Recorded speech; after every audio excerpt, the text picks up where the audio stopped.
사실 온유한에서도 다뤘는데 첫 번째 이슈 다뤄볼 거는 결국 이제 윤석열 대통령의 광복절 경축사. 내용이 독립운동은 자유민주주의의 국가를 만들기 위한 건국운동이었다. 공산 전체주의 세력은 늘 민주주의 운동과 인권운동가, 진보주의 행동가로 위장하고 허위선동과 야비하고 폐륜적인 공작을 일삼아왔다. 상당히 강한 발언들이 들어가 있었는데 전 두 분은 어떻게 들으셨는지 좀 궁금하거든요.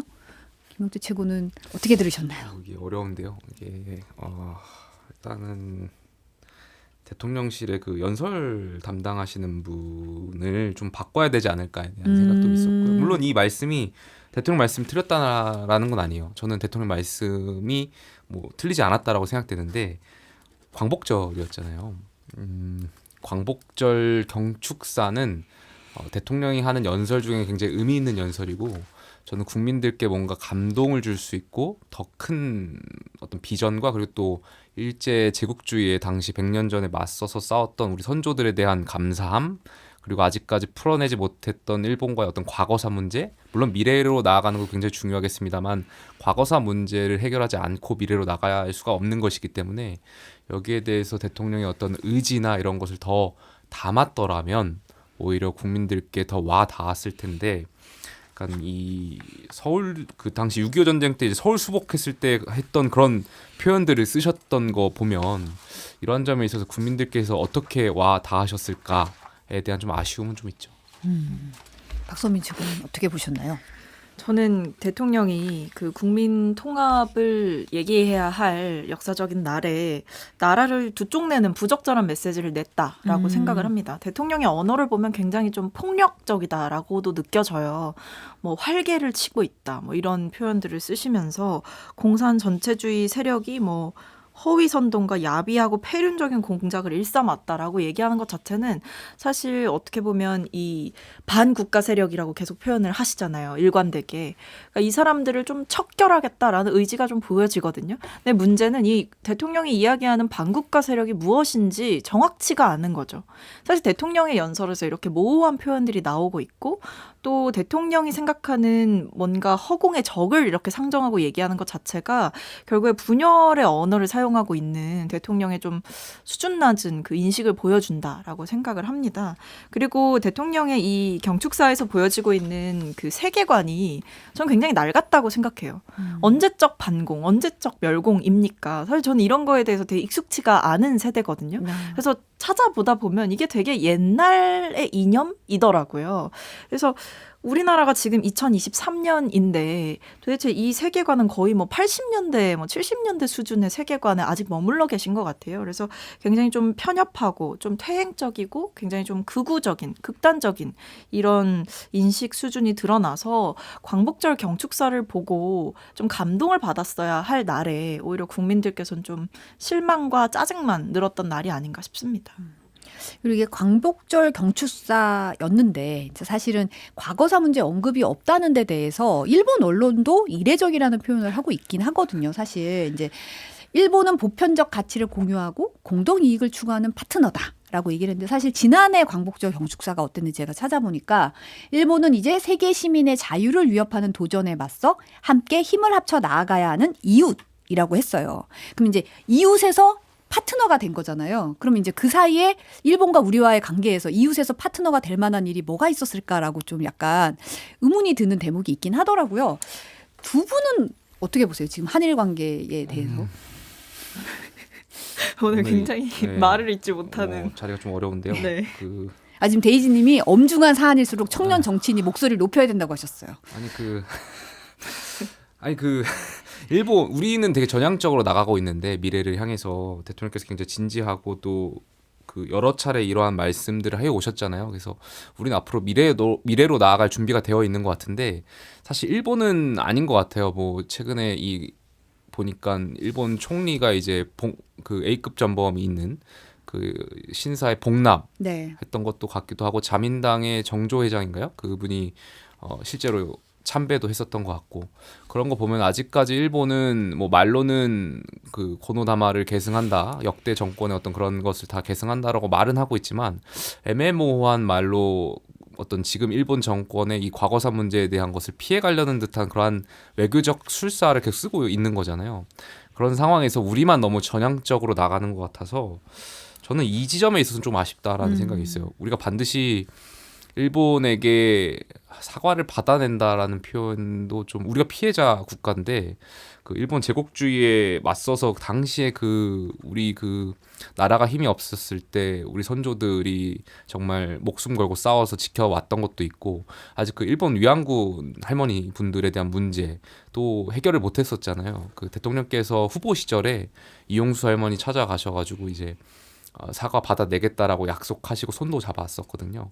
뭐 윤석열 대통령뿐만이 아니라 우리나라의 많은 정치인들이 약속했었는데 실질적으로 이런 피해자분들 또 할머니분들이 느끼기에는 실질적인 어떤 결과물을 못 갖고 왔었잖아요. 그러니까 이러한 점에 있어서는 굉장히 아쉽고 그러니까 국가 원수로서 여기에 대해서 좀 의지나 이런 것을 더 담았어야 하지 않았었나 그런 아쉬움이 좀 많습니다. 네.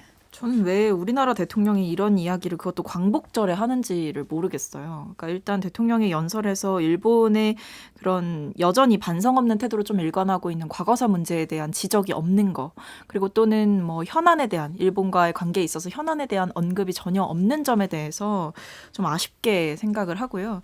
사실은 아쉬움을 넘어서 좀 화가 납니다. 왜냐하면 광복절 같은 경우에는 일단 우리나라가 그 일본의 불법적인 식민 지배로부터 빼앗겼던 주권을 되찾은 날이잖아요. 그리고 일본의 그 과거의 잘못된 행적들, 그 역사들이 다 피해자인 우리나라와 가해자인 일본, 이 구도가 명확함에도 불구하고 우리나라 대통령이 그것도 광복절에 일본에 대해서 뭐 거의 지금 뭐 파트너다 이렇게 이야기를 하고 있는 건 너무나 과도한 거고 국민들 듣기에는 사실 분노할 수밖에 없는 지점들이 너무나 많았다고 생각을 합니다. 사실 일본과의 관계에 있어서 우리나라 대통령은 너무나 많은 것을 내어줬습니다. 사실은 뭐 강제동원 문제에 있어서 제3자 변제안을 채택하게 되면서 일본의 피고 기업들이 뭐 심지어는 배상에 참여하지도 않고 있고 제대로 된 사과도 하지 않고 있잖아요. 뭐 기껏해야 그냥 총리가 개인적으로 뭐 그냥 마음이 어쩌고 이런 식으로 굉장히 주관적인 표현을 쓰면서 공식 사과도 없었단 말입니다. 근데 이런 상황에서 그 강제동원 문제를 일단락을 지은 것을 마치 본인의 치적처럼 포장을 했고 결국에는 굴욕 외교를 계속해서 윤석열 대통령이 하고 있다. 대일 관계에 있어서 이런 지적이 있는 상황인데 한일 정상회담 한 달 뒤에 일본이 뭘 했냐 보면은 역사 왜곡 교과서를 편찬을 또 했단 말이에요. 그러니까 이런 식으로 일본이 채워줄 거라고 그렇게 우리나라 정부가 공언했던 그 물컵의 반잔은 여전히 채워지지 않고 있는 상황인데 광복절에 이렇게 얘기하는 거는 저는 불난집에 그 국민들이 일본에 대해서 분노하는 그런 마음에 기름 붓는 거다라고 생각합니다. 어제 대통령 경축사 두고 민주당이 상당히 강하게 비판을 했어요. 이제 뭐 경축사는 없었다. 구구 유튜버의 독백이다. 뭐 이런 얘기를 했는데 민주당 메시지 어떻게 보셨어요? 야당은 늘 대통령과 집권 여당에 대해서 비판적인 기조를 갖고 있으니까요. 뭐 그럴 수 있는데 다만 어제 대통령 말씀 중에 이제 경축사 내용 중에 그 반국가 세력이 저는 민주당이나 야당을 지칭한다라고 생각하지 않아요. 그러니까 뭐 과거에 그 특정 단체를 통해서 북한이 지령을 내렸고 뭐 그런 공산 전체주의의 세력에 버금가는 단체들이 실존해 있었던 것도 사실이고 대통령의 반국가 세력에 대한 그 워딩은 향하는 것은 아마 그쪽이었을 거라고 저는 생각되고 야당도 너무 이것을 과대 해석하실 필요는 없을 거라고 생각해요. 그냥 있는 그대로를 생각해 주셨으면 좋겠습니다. 국민의힘은 민주당의 반국가 세력에 대한 정부의 의지를 비난하는 이유가 뭐냐 이랬어요. 어떻게 보세요? 아니 오해를 살 수 있게 발언을 하시잖아요. 뭐 저번에 이제 반국가 세력 얘기하셨을 때에도 뭐 유엔사를 해체하는 종전선언 노래를 부르고 다니는 뭐 반국가 세력 이런 식으로 표현을 하셨잖아요. 근데 종전선언을 얘기했던 게 문재인 정부 아니겠습니까? 그러다 보니까 당연히 이 윤석열 대통령이 지금 지칭하고 있는 굉장히 그 나라의 적처럼 표현되고 있는 저 세력은 결국에 전임 정부를 지칭하고 민주당 세력들을 지칭하는 것이다 라고 해석이 따라 붙을 수밖에 없게끔 저는 굉장히 대통령이 의도적으로 이런 언어들을 쓰고 있다고 생각을 해요. 그래서 보면 사실 원래 대통령의 연설이라는 건 딱 읽었을 때 이게 대국민 메시지이기 때문에 뭔가 해석이나 모호한 부분이 있으면 안 된다고 생각을 하거든요. 그건 대통령 연설의 기본이라고 생각을 합니다. 근데 대통령이 항상 연설을 하고 뭐 카르텔 얘기를 하고 반국가 세력 얘기를 하고 이런 것들이 몇 달째 되풀이 되면 딱 공통적으로 보여지는 게 도대체 이게 누굴 겨냥한 거냐라는 질문을 일단 하게 만들고요. 분명하게 설명하지 않기 때문에요. 그러면 갑자기 대통령실이 이 대통령의 의도를 굉장히 포장을 해서 내놓습니다. 그렇게 하면서 뭐 이렇게 뭐 특정한 세력을 겨냥한 것은 아니고 뭐 민주주의의 걸림돌이 되는 어쩌고 이런 식으로 좀 설명을 계속 덧붙이고 있는 상황 자체가 대통령의 의도를 좀 수습하고 있는 이런 모양새가 계속된다라고 보여집니다. 지금 사실 3.1절에 이어서 상당히 강한 메시지를 내놓고 있는 의도는 뭐라고 생각하세요? 이게 결국 총선용이라고 보시는 건가요?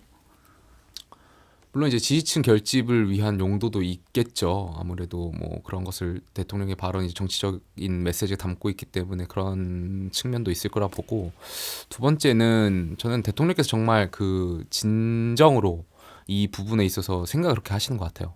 그러니까 자유민주주의를 위협하는 세력에 대한 어떤 단체나 공산 세력들이 아직 우리나라에 실존해 있고, 정말 그 세력들이 막아내기 위해서 우리가 정말 힘을 쏟아야 된다라는 생각도 갖고 계신 것 같고, 그러니까 진정성이라고 할까요? 그런 것 같고, 세 번째는 아무래도 이제 한미일 저희 정상회담을 앞두고 있는 상황에서 이제 국제정치학 상황이 사실상 지금 신냉전 상황으로 흘러가고 있는 구도이다 보니까, 여기에 대해서 이제 미래지향적인 발언이라든지 이제 영내 동북아의 어떤 안보 상황이 굉장히 중요하다 보니까 북핵에 대응하기 위한 어떤 한미일 협력을 강조하기 위한 발언들이지 않았을까, 그 세 가지 추측을 한번 해봤습니다. 저는 이 대통령이 너무 이제 보수 유튜브를 많이 보시는 거 아닌가 싶어요.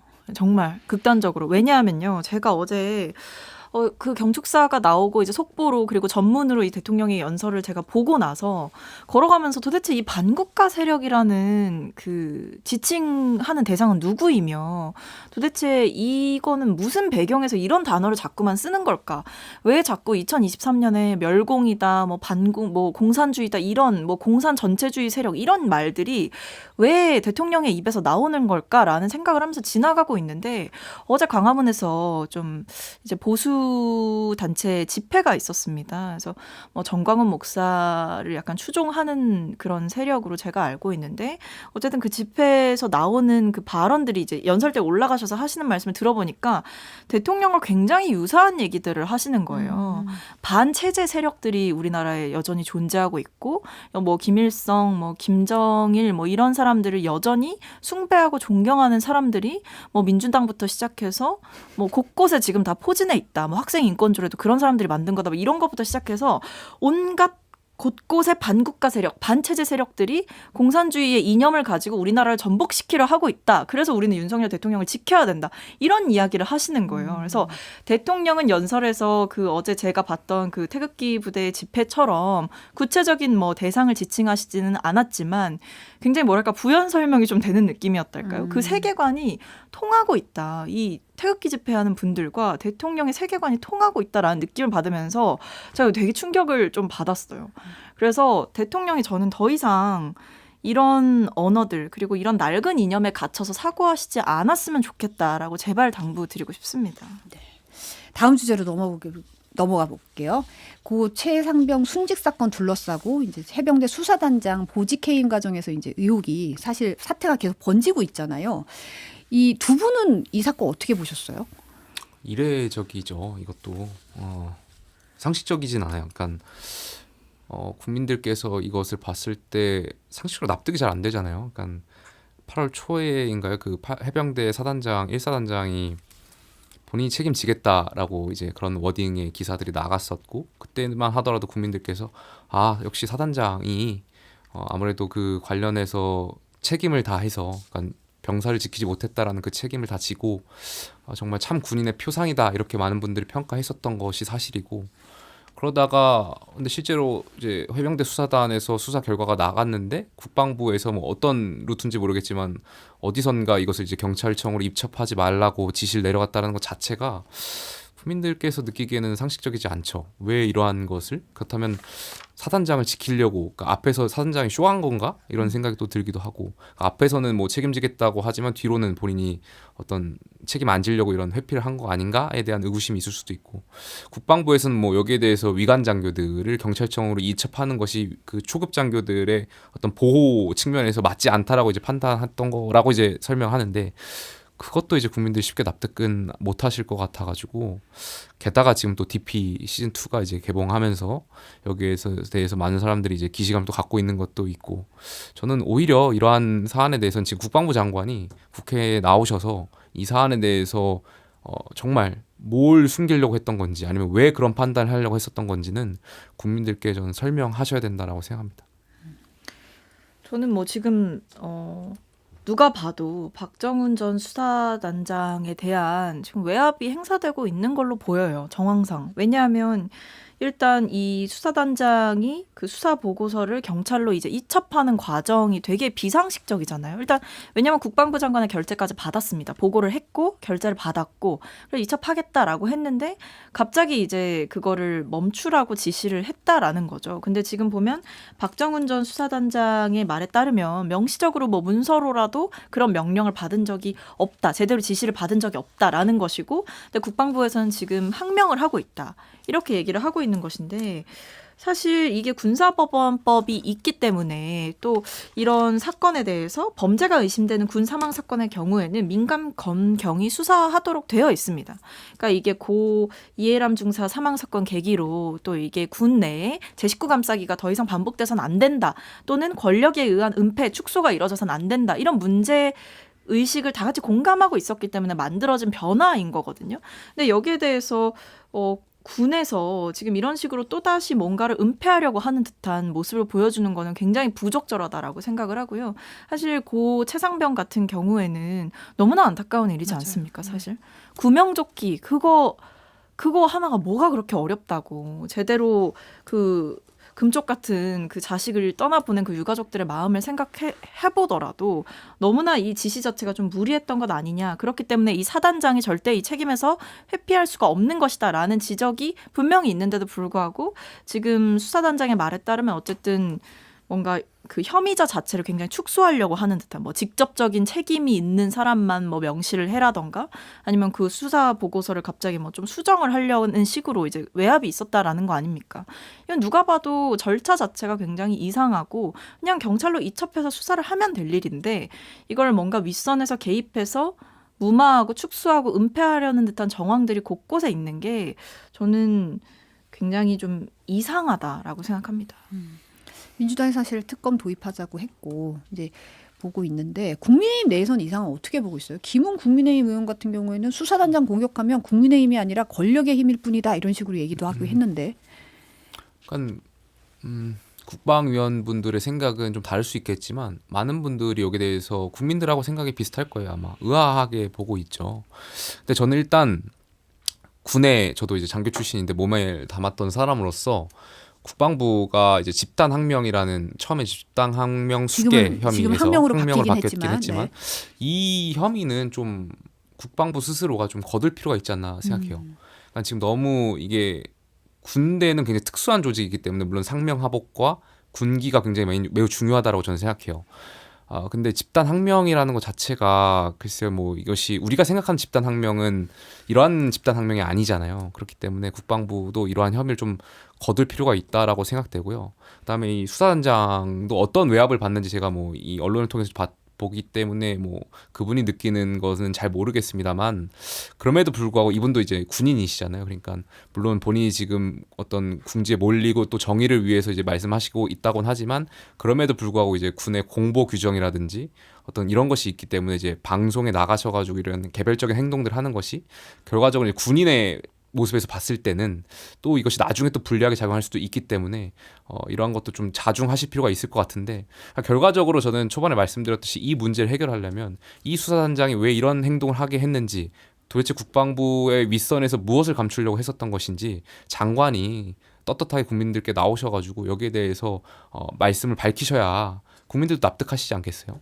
근데 이 지금 의혹 사건이- 나오는 건 사실 국방부 장관은 결재를 하고 출장을 갔고 출장 간 사이에 일어난 일이잖아요. 어떻게 보면 장관선에서 얘기할 수 있는 일이 없을 수도 있다는 생각이 들긴 해요. 그래서 사실 의혹이 더 커지는 거고 도대체 그럼 국방부 장관이 결재한 사안에 대해서 누가 개입을 지시했길래 이 선이 나왔냐에 대해서 이제 대통령실에서는 가짜뉴스다, 선동이다 얘기를 하고 있긴 한데 그러면 도대체 국방부 장관 결재가 끝난 사안에 대해서 누가 개입을 했을 때 그 윗선은 어디가 나올까라는 게 저도 좀 의문이긴 하거든요. 그러니까요. 그래서 뭐 이런 얘기도 있죠. 지금 뭐 국가 그 대통령실의 안보실에서 뭐 안보실장이 이제 문서를 좀 보고 싶어 한다 이런 요청이 좀 있었다라고도 얘기가 나오던데 지금 단정 지을 수는 없습니다만 뭐 대통령실 같은 그런 윗선에서 좀 개입해서 뭔가를 하려고 한 거 아니냐 이런 얘기도 지금은 일각에서 좀 제기를 하고 있죠. 물론 앞으로 밝혀져야 될 부분이긴 합니다만요. 근데 어쨌든 그냥 원칙대로 처리를 하면 될 일이라고 저는 생각을 합니다. 그러니까 지금 보면 결국에 좀 무리하게 움직이다가 다 지금 이런 문제점이 다 드러나고 있는 거라고 생각을 하거든요. 결국에는 저는 윗선에서 이 박정훈 전 수사단장이 뭔가 알아서 이런 뭐 책임자들의 이름을 빼고 뭐 사단장은 그래도 넣지 않는 게 좋겠다 이런 자의적인 판단을 해주길 바랬을 거라고 봅니다. 그렇기 때문에 굉장히 우회적으로 압박을 어떤 방식으로든 가했을 거라고 생각하고요. 보면 뭐 또 다른 국방부 관계자가 뭐 다른 경로를 통해서 해병대 측에다가 수사 대신 뭐 조사라는 용어를 써달라. 또는 뭐 지금 법무관리관 같은 경우에는 직접적인 과실이 있는 사람으로 한정하면 좋겠다. 이런 이야기를 하는 것 자체가 사실 수사단장의 입장에서는 윗선의 책임이 명확하고 제대로 된 그 좀 부당한 지시를 내린 점이 명확하기 때문에 윗선의 책임은 불가피하다라고 결론을 낸 보고서를 결재까지 받은 상황에서 이걸 다시 회수해가는 국방부의 모습 자체가 이해가 되지 않을 거라는 거죠. 저는 그래서 이런 부당한 명령에 따르지 않은 것이 어떻게 항명이 되는 것이냐 이런 질문을 드리지 않을 수가 없습니다. 그러니까 제가 마지막으로 한 말씀 드리면 뭐 저도 장교 출신이고 하지만 국방부 장관하고 해병대 사령관께 이제 당부드리고 싶은데 이 해병대 수사단장도 장관과 해병대 사령관의 부하예요. 그러니까 리더라고 하면 이 부하를 지켜야죠. 그러니까 부하를 싸울 것이 아니라 이 부하가 왜 이런 판단을 하게 했고 그러니까 어쨌든 이 부하를 지키는 것도 저는 리더의 역할이라고 생각되거든요. 그러니까 장관하고 사령관이 책임지고 이 문제에 있어서 뭐 부하를 뭐 집단 항명 이렇게 혐의로 씌울 것이 아니라 이 수사단장을 보호하고 지킬 수 있도록 장관과 사령관이 역할을 다 하셔야 된다 생각합니다.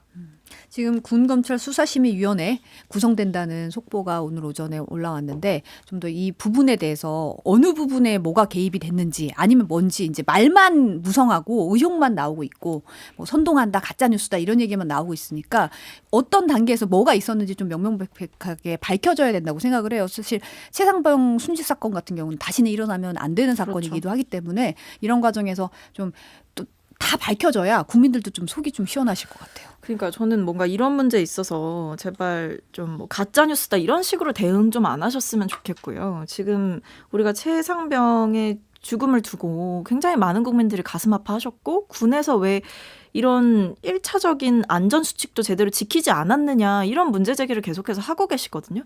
그렇다면 이 책임자, 이 문제 있는 지시를 했던 책임자들을 명명백백하게 밝혀내는 데 권력이 앞장을 서야 되는 것이지 지금 정당하게 행동했던 이 수사단장에 대해서 집단 항명죄 이런 거를 더 씌우면서 뭐 군의 기강이 해이해졌다 이런 비판을 한가하게 하고 계실 때가 아니다라고 생각합니다. 그래서 민주당에서는 지금 특검을 통해서 뭔가 권력의 개입과 은폐 이런 부분들이 있다면 분명하게 밝혀내자라는 좀 강경한 입장을 취하고 있는 상황입니다.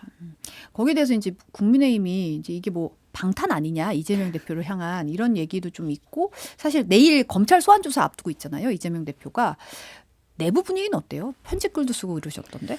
뭐 일단은 사실 이제 백현동 이슈 같은 경우에는 뭐 대선 때부터 계속 얘기가 나왔고 사실 지금 이재명 대표와 관련된 이제 사법 이슈가 좀 도돌이표 같은 느낌이 있죠. 뭔가 진도가 좀 안 나가고 있는 거 아니냐. 뭐 압수수색도 계속해서 하고 뭐 관련자들 구속하고 수사하고 하는데도 뭔가 이재명 대표를 소환할 거다 또는 뭐 구속영장 청구가 예견되어 있다 이런 이야기는 나오지만 뭔가 결정적인 스모킹건에 대한 얘기는 좀 나오지 않고 있거든요. 그게 좀 공통적으로 보여지는 흐름인 것 같고 그래서 이재명 대표께서는 이번에 이제 당원들에게 공개 서한도 보내셨고 내용을 보면 좀 상당히 좀 본인의 무죄라는 데에 대해서 자신이 좀 있어 보이시더라고요. 그래서 오히려 대표께서는 좀 떳떳하다라는 입장이고 그것을 당 내부에서도 어느 정도는 좀 믿는 편인 것 같습니다. 김용태 최고는 어떻게 보세요? 그래서 뭐 방탄은 아닌 것 같고요. 이런 걸 방탄이라고 하면은 이제 진짜 방탄했을 때 진정성이 의미가 퇴색되는 거니까요. 여당에서 표현할 때도 좀 이렇게 정제해서 했으면 좋겠고요. 글쎄요, 뭐 이제 검찰 소환을 앞두고 있어서 야당 대표에 대한 이건 좀 지켜봐야 될 것 같아요. 다만 야당이 지난번처럼 이렇게 최고위원들이 다 수사기관에 나오셔가지고 막 방패 막 하시고 이런 건 안 하셨으면 좋겠어요. 그러니까 야당이 뭔가 당 대표의 로펌으로 전락하는 일은 야당 의원들이 스스로가 그런 일을 안 해주셨으면 좋겠다 이런 말씀을 하고 싶습니다. 마지막으로 요거 잠깐만 얘기를 할게요. 조국 전 법무부 장관 딸 조민 씨가 입시 비리 혐의로 재판에 넘겨졌는데 지난주죠. 네. 검찰이 이제 단순 수혜자가 아니라 주도적 역할이다 얘기를 했고 조국 전 장관이 굉장히 강하게 비난을 했어요. 요 사태 어떻게 보시나요? 박성민 최고? 뭐 저는 일단은 이제 조민 씨 그러니까 기소의 당사자가 책임질 부분이 있으면 겸허하게 책임지고 재판 절차에 성실하게 임하겠다라고 한 만큼 뭐 그대로 하셨으면 좋겠다라는 생각이 들고요. 다만 조금 이례적이다라고 저도 생각을 했던 거는 두 가지인데 일단 이런 경우에는 부모와 자식 둘 다를 기소하는 경우는 잘 없다고 해요. 사실 그래서 조민 씨의 기소보다는 기소유예 쪽으로 이제 검찰이 좀 하지 않겠느냐. 왜냐하면 조민 씨가 좀 행동으로 또 뭐 본인이 뭐 반성한다 이런 입장을 내기도 했지만 또 동시에 이제 입학 소송 취하 이런 것들을 다 했기 때문에 좀 안 하지 않겠느냐 이런 인식 그런 뭐 있었죠. 예측이 네. 좀 하나 있었던 것 같고요.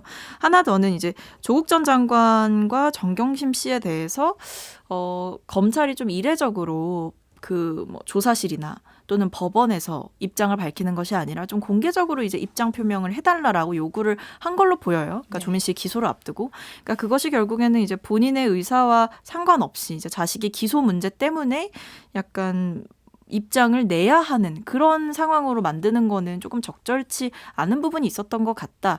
이런 시각도 저는 좀 봐야 한다라고 생각을 합니다. 다만 이것과 별개로 이제 조국 전 장관과 정경심 씨가 지금 받은 뭐 유죄 확정을 받은 부분이나 또는 재판이 진행 중인 그런 혐의들이 절대 우리 사회에서 좀 가벼운 혐의는 저는 아니다라고 생각을 하기 때문에 어느 정도 좀 자숙하는 모습들을 계속해서 보여주시면 좋겠다라고 생각합니다.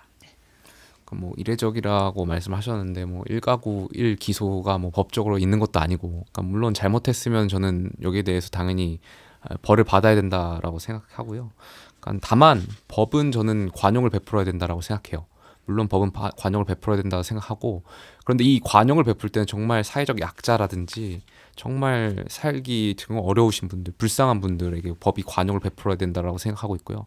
이 조국 전 장관에 대한 가족들에게는 잘 모르겠어요. 이분들이 그러니까 이 따님이죠. 이 따님이 계속해서 본인의 어떤 죄를 뉘우치기보단 어떤 그런 반성적인 모습들을 국민들에게 보여주기보단 굉장히 자기는 떳떳하다는 듯한 그런 뉘앙스를 국민들께 풍겼잖아요. 뭐 그런 이런 유튜브에서 본인들의 어떤 일상을 올리면서 굉장히 당당한 생활하고 오히려 그것이 국민들에게 저분은 죄를 뉘우치는 것 같지가 않다라는 이미지가 있을 수 있고 아마 검찰이 그런 것을 전반적으로 고려해서 이제 기소를 판단하는 것 같은데 전 여기에 대해서는 뭐 검찰이 원칙적으로 해야 된다고 생각합니다.